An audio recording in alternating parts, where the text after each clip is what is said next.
Hello and welcome to the very first episode of Having Fun with My Gun, and in this episode I'll be talking about the Mp5k. But to start off with, I'll give you some background information on the gun.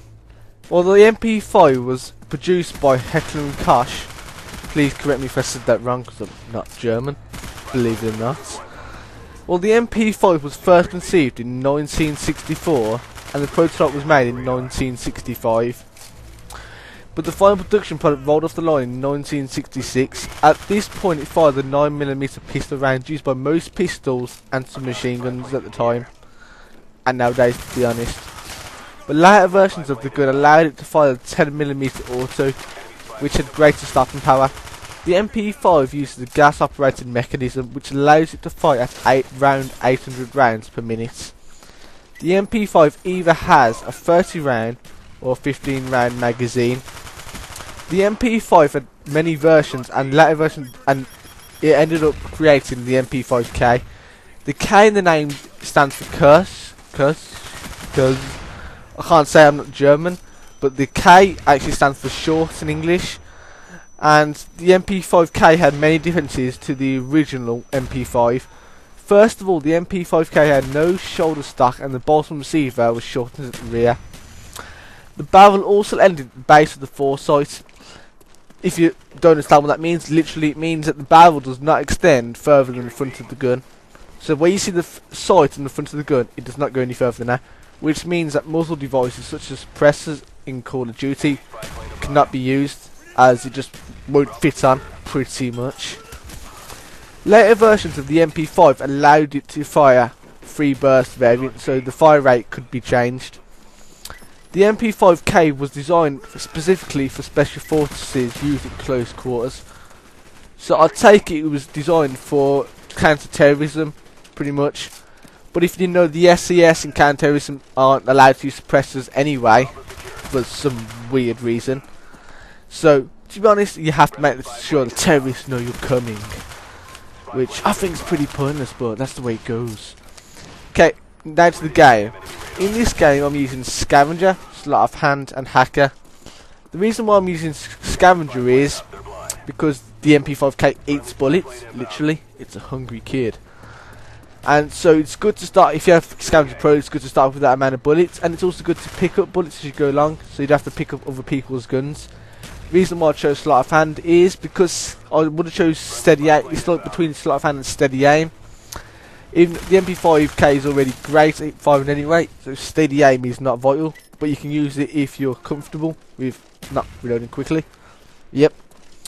So Sleight of Hand I like to reload quickly, that's why I've got Hacker, because in most objective games, well, any game type really, Claymores are everywhere. Just Claymore. Get into a game with Claymore. Pretty much what it is. But I'd say for Search and Destroy, my perks would be, again, well, Flat Jacket, Sleight of Hand again, and Marathon. Flat Jacket because at the start of the game, you know, people shoot random grenades and Claymores. You could use Hacker, but the advantages of Marathon outweigh Hacker, so I'll choose Marathon, Flat Jacket and Sleight of Hand for obvious reasons. In this game, the attachment I'm using is extending mags. I chose extending mags because, well, over rapid fire, because rapid fire is great for one-on-one situations and for really small maps like Nuketown firing range.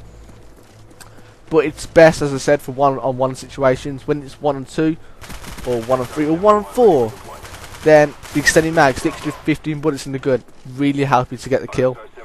But as I said, if it's like Search and Destroy, free for all maybe, rapid fire I would say is a better choice, as it is, you have more chance of killing them. It increases the power vastly. However, on bigger maps, the rapid fire really increases the recoil. So take that into consideration. So extending mags is, in my opinion, the better choice. The maps that I would use specifically for the Mp5k are Correct, Firing Range, Grid, Hanoi, Havana, Nuketown, Summit, Kowloon, Stadium, Hotel and Zoo. Zoo I wasn't sure about, but it looks a small map. I haven't played it too much, so that's just guessing pretty much. But the other maps, it definitely is, and same for Hotel actually. Those maps, it's just guessing. So just look at the size of the maps, and there's a lot of buildings, so a lot of close quarter situations.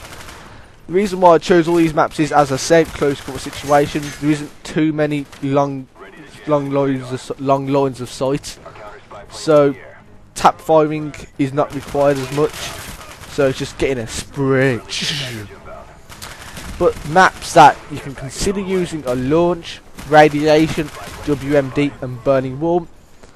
The reason why these are considerations is because, before, there is long lines of sight. However, there are buildings, quite a few buildings, and in WMD there's two main buildings, which allows the MP5 to do what it does best.